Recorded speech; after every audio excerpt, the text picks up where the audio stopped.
Welcome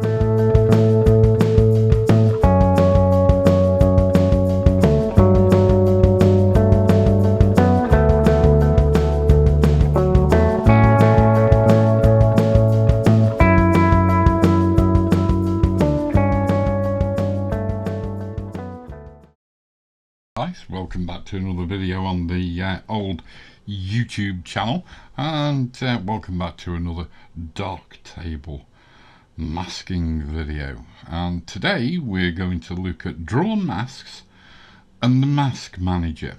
Okay, so if I come over briefly to the old light table, we can see we've got a raw file over here and a TIFF created by Darktable from an adjusted version of the raw file, and you can see there's bright coins here, here, here, here and here that are no longer bright in the output image or in the processed raw file. And you'll also notice this 2p piece, this little copper, well, quite a big copper coin actually, behind these £2 coins. Over here in the finished image it's a bit brighter. So what we're going to do is explore very simple basic circular drawn shape masks in conjunction all with the almighty mask manager, which not a lot of people talk about. And of those that do, very few of them actually point out A, its importance, and B, its ease of use, because it's a lot easier than trying to prat around with mask controls over on the right hand side. Okie dokie, so without any further ado, if you get anything out of this video, if you enjoy it, give it a thumbs up, give it a nice comment in the comment section below. And with all my other videos, and this one too, it is critically important that when you see it on YouTube, you open up the description panel, because, well, there's all sorts of things in there. And if you're really feeling flush and want to help support the channel, consider becoming a subscription member over on my Patreon channel, because they get way more content than you ever see on my public YouTube channel. Okay, right, so with that housekeeping out of the way, let's crack on. So we'll open up the raw file in the develop module and we will get cracking. And the first thing I'm going to do is I'm going to actually make the image look a bit smaller.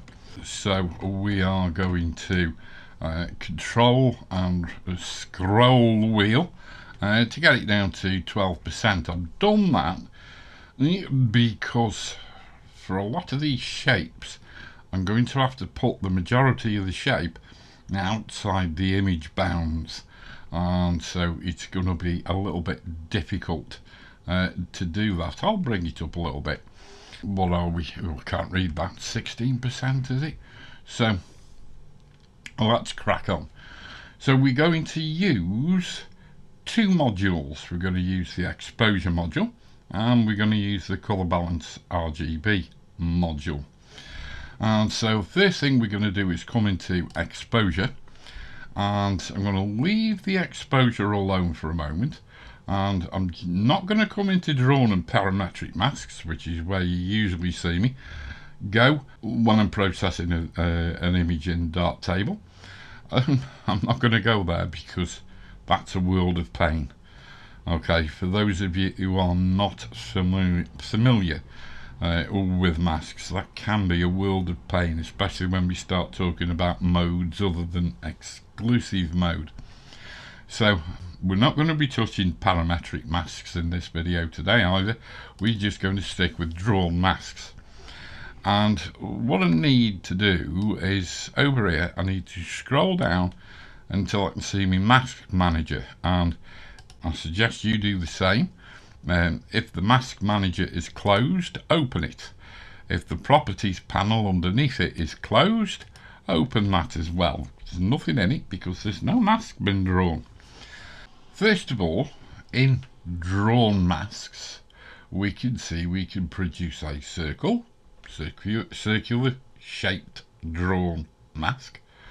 We can produce an oval that's got more control points on its edge. We can draw a path, which I have my own reservations about, but we needn't go into it here. We can have a brush, or we can have a linear gradient. You'll also notice that over in the Mask Manager, we can draw a brush, a circle, an oval, a path, or a linear gradient. Okay.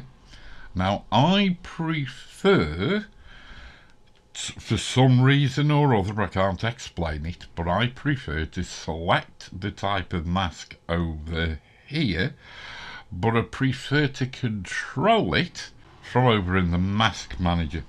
But obviously, as I said before, you can't see anything in the Mask Manager because there's no masks being drawn. So, let's go and get a simple circular mask.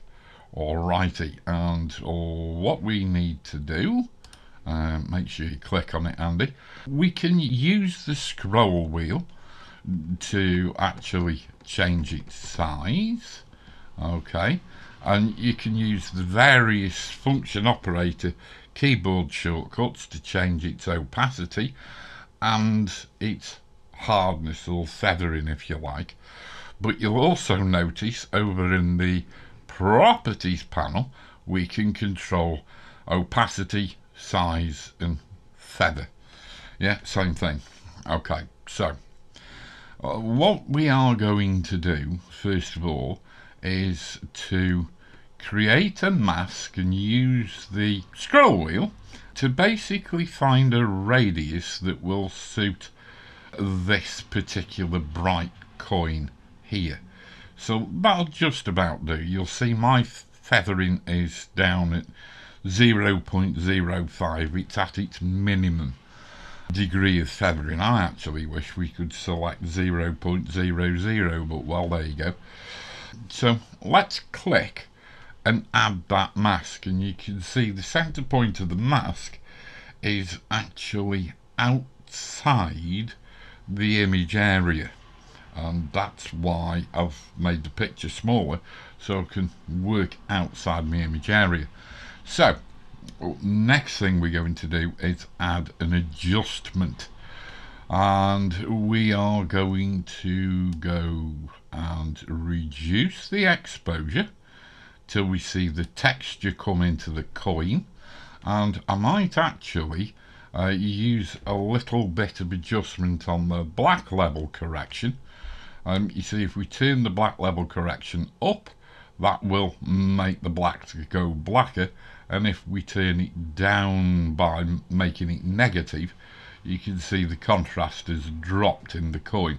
I'm actually going to drop it to around about 0.03, 0.04. So that will just about do. The next thing I'm going to do is basically, because I'm going to want to repeat this mask, I'm actually going to control click to add another shape, and the next shape I'm coming for is something that will cover this coin here. Well, as you can see, that brush is too big, so what we are going to do is shrink it down by using the scroll wheel, and now it's too blooming small, and will that do a little bit more, and just bring it in and click. Okay, so that'll do for that one, and as you can see, yes, the adjustments dropped straight on. And let's go and have a look at the mask. Okay, so there's the mask, so you can see which coins are being, or well, they are already being affected by that setting in the exposure module. And so I always like to turn my mask visibility off just so I can see what I'm doing. The next one we're going to come to is this, and we are just going to make that a little bit bigger and just get it positioned over the outer edge of that coin and click, and you can see that's taken that coin down as well, so it's not a glaring highlight. We're going to come to this one over here, and you'll notice I'm not pressing any keys on my keyboard, because all we're doing, because we hit the control key, we're just adding the same brush values in the exposure module constantly every time we click. And the other thing you have to remember is this, and this is subhead trick number 1. Even though I'm making an adjustment in the exposure module, the actual red outline brush is actually being drawn somewhere lower down the pixel pipe. Yeah, yeah, told you. It's weird. So even though you're making adjustments in the pixel pipe position of the module that you're using, the brushes are lower down the pixel pipe. Yeah, somewhere around, well, they're actually, I think, before lens corrections, because sometimes if you put a brush on and then you add lens corrections or any form of distortion to the image, your round brush will no longer be round. Yeah, weird, isn't it? I'm going to count that radius or size of brush to be suitable for that coin, so we'll click there as well. And I now want to come in and do something with this pound coin here, because it's a little bit glary. Now what I'm going to do here is basically not make the brush the same size as the coin, and you'll also notice the coin is faceted, it's not perfectly round, but I just want a brush that's going to cover the highlights, and we will click there. We see that is too much. Now if we look at our mask manager, you will see that that last brush is circle number 5. So what I'm going to do is I'm going to come into my group, because you'll see them all here, and for brush number 5 we're going to take its opacity down, boom boom boom boom boom, a little bit like that. Okay, and you'll see it's just softened the opacity of that one brush. You can do all sorts of things to your individual brushes or drawn shapes, call them what you will, inside the Mask Manager on an individual basis. If you try and control things from over here, what it will do is it will affect them all 9 times out of 10. So this is why the Mask Manager is really and truly a flipping great piece of kit, and it is so often overlooked in a lot of Darktable masking videos. So please play around with it, because the only way you'll learn it is by playing with it. So what we've effectively done is taken down the brightness of all the coins in the image, and we've taken down that pound coin with circle number 5 as well, but then we've dropped the individual shape's opacity to 58%. So that in effect is step number 1 in making this image look better with the use of drawn masks and the Mask Manager. That's step 1 completed. The next thing I need to do is to I don't really need to do it for the validity of the image, but this is just a test example to show you how you can manipulate masks in the Mask Manager. Well, what I'm going to want to do is this 2p piece here, which is hidden by this coin here and this coin here, and partially by this coin here as well, which is another 2p piece. I'm going to want to, whoops-a-daisy, I'm going to want to just lighten it up a little bit. So how do I do that? How do I isolate that one particular coin from everything else? Well, the first thing I need to do is to go and activate another module, and obviously the module I'm going to want to activate is got to contain an adjustment which will easily make that one particular coin lighter. Well, the greatest catch-all module inside a Darktable is colour balance RGB. So we'll go and open up the colour balance RGB. You can turn it on with the power button if you want to, but at the end of the day you don't have to, because the minute you do anything inside it, it automatically turns on and becomes active anyway. So I am just going to scroll down, and we're going to come to drawn masks, and I'm going to scroll down again so I can see what I'm doing. And now I need to employ some more drawn shapes. Now, my recommendation to you is always do the shape based on the subject you're trying to isolate. Do that one first, because it just makes your life so much more easy. So we are going to get another drawn circular mask, and we are going to come over here, and I'm going to create a circle which is approximately the same size as that 2p coin, and that's a little bit too small, so let's just try and line it up on the outer edges of the coin, and for the sake of argument I'm going to call that done. It doesn't look too bad, and so what we'll do is click, and let's just go and check the mask, and there you go. So that 2p piece is masked. The next thing we're going to do is add another drawn shape. I've got another 2p piece here that I'm going to want to mask out, because you can see there's a little bit of this mask which cuts into this particular coin.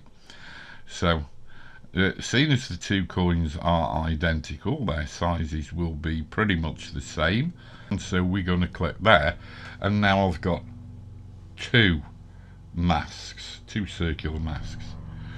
I'm going to turn the visibility of the masks off so we can see what we're doing, and we are going to get another mask, and this time we're going to go for the whole of this pound coin.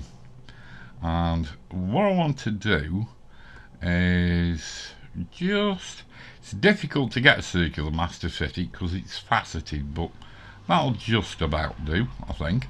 And we will click there, and then I'm just going to come to this coin here, which is, yeah, another pound coin, but it's not the faceted edge one, it's the rounded edge one. So they are slightly different sizes, and I'm just going to line it up and click there. So let's now go and have a look at this mask, and there is said mask.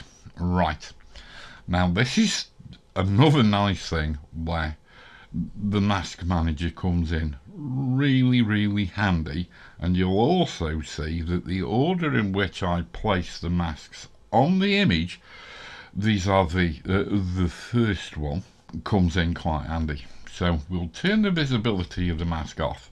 We are going to come to group colour balance RGB, and so we will open that up, and the first circle is circle 6, and if we activate it, you can just see that thin red line is around the 2p piece which we actually want to adjust.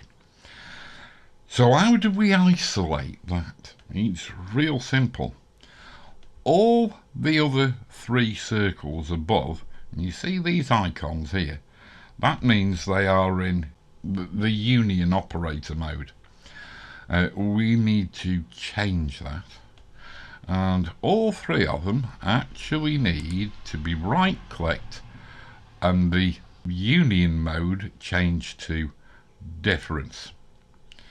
And if I just turn that mask back on, you will now see that this mask here is now obviously inverted, just this one, and you can see that we've now removed the overlap of this coin with this coin, so that when we make the adjustment to this underlying coin, it won't show on this one.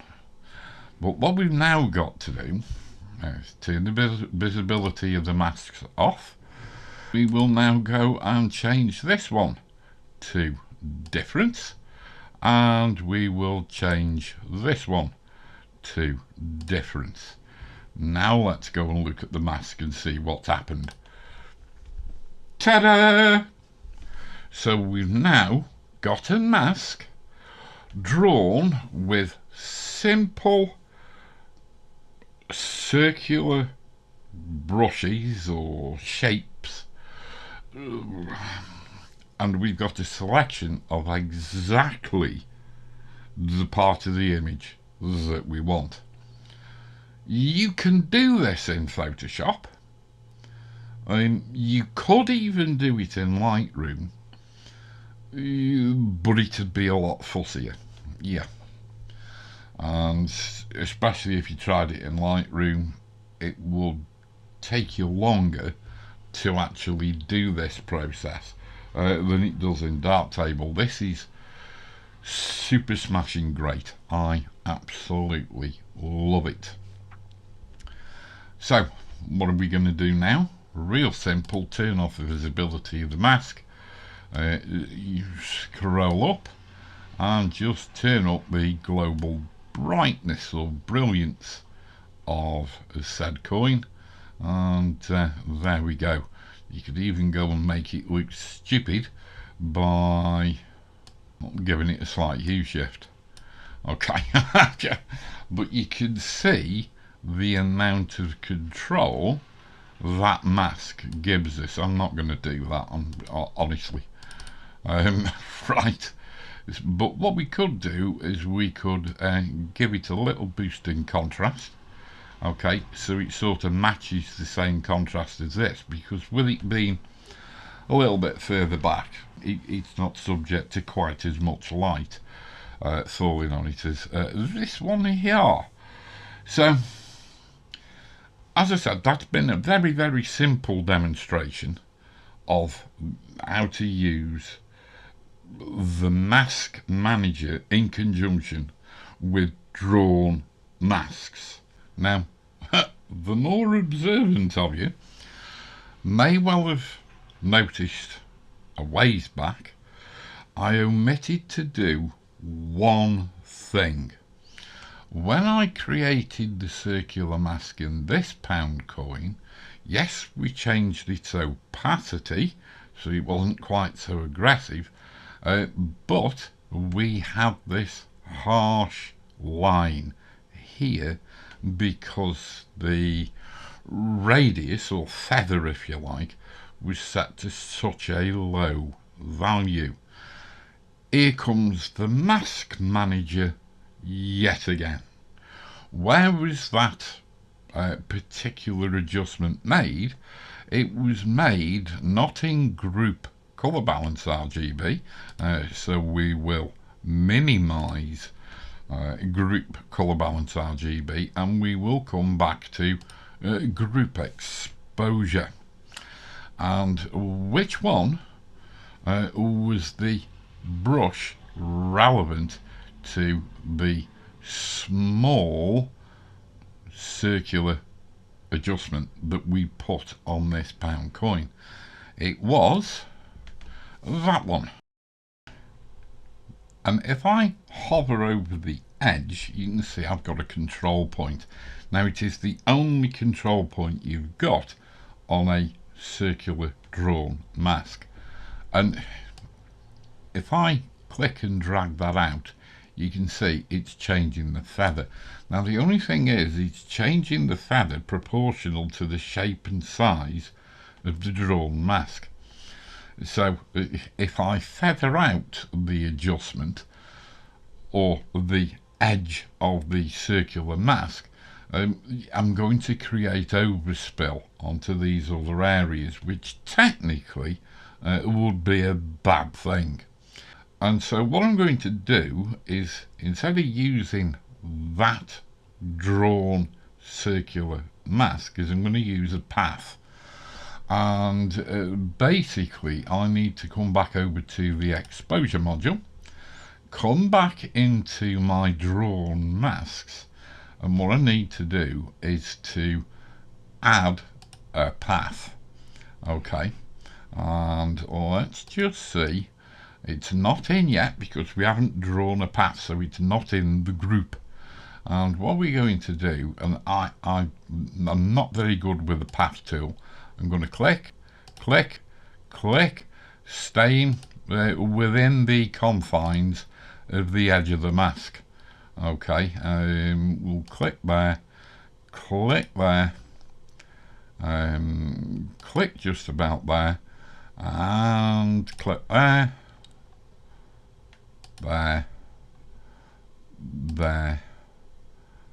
there, and I'll close the path.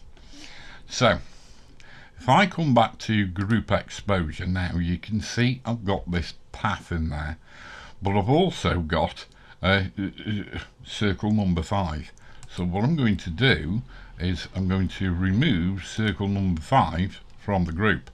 Then we're going to come back to the path, and you can see that path is carrying the same exposure module adjustment, which is really, really good. However, what I'm going to do is just pull these feathering points in a little bit like that on this side, and then I'm going to actually take the shape and I'm going to make it smaller with my scroll wheel. Okay, and then what I can do is I can take the individual path shape points back out a little bit more, and I can take their feathers all the way to the edge, a little bit like that, and keep moving the points around until I get the same effect as I got before. And you can tell I'm not very good with a path tool. Anybody who says this is like the path tool in Photoshop is not very experienced with Photoshop, that's all I can say. It's not exactly brilliant, and I'll let the feathers run out into the shadow. Okay, and I just want to reduce the shape of the main part of the path. Okay, and I want to make the main part of the path, or this right hand half of the path, a little bit less expansive across the coin, but then drag that feather out to the edge to give me a nice feathered edge, where I don't really want to see so much of that exposure adjustment. Okay, so we end up with something slightly akin to that, and you are going to have to forgive me because I'm doing this.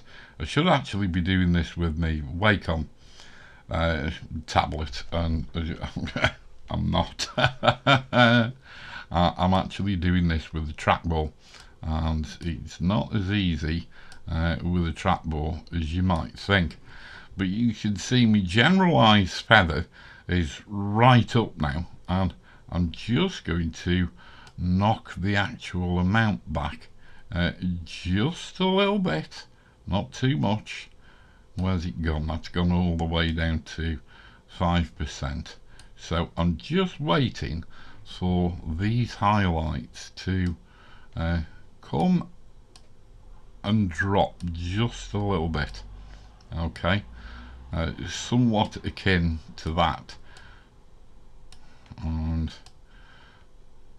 a bit like that, and then pull the feather back in, and you can sit here adjusting this for absolutely ages, because I'm making a right meal of this, but you get the general idea, I should hope. Right, and I'm going to class that as done, otherwise this video is going to be real full in the sleep material, isn't it? So there you go. It's just a way of utilising the mask manager in such a way that it will allow you to swap one type of drawn mask for another one, and also maintain control of it. I'm just going to pull this inner point down there, and then pull the feathering point back in towards the edge of the mask, and I'm now going to click that and click that, and I'm going to count that as done. So there you go. The usefulness of the mask manager, the usefulness of simple drawn shape masks, the majority of which have been circles, and then correcting a fault with one of the circular masks by replacing it with a path, even though I have struggled a bit to actually physically demonstrate that, because I'm just crap with the points. So there you go. Anyway guys, look, I hope you found that useful. I hope you found it interesting. As an introduction to the deeper or slightly deeper technicalities of masking inside a Darktable, but I've tried to keep it nice and simple and super basic. If I come back up to, all the way back up here to my history, and I take a snapshot, and I come all the way back to where we were, which would be somewhere around white balance raw. Yeah, that looks about right. And then go and click on snapshot, and there's our before image, and there's our after image. I think we've made a noticeable adjustment for the better. I'm fairly certain you'll agree. We could go and click there and view them sort of side by side, and then just sort of do a quick scroll out. There is our before image, there's our after image. Hope you found it useful, hope you found it interesting, guys. If you have, leave a nice comment below, give it a thumbs up, because it all helps with the channel rankings. I can't actually explain how they work, but the more likes and comments I get, the more views I end up getting, and that just helps support the channel even more. See you later, guys. Be good, stay safe, keep taking the pictures, and I'll see you very soon. See ya!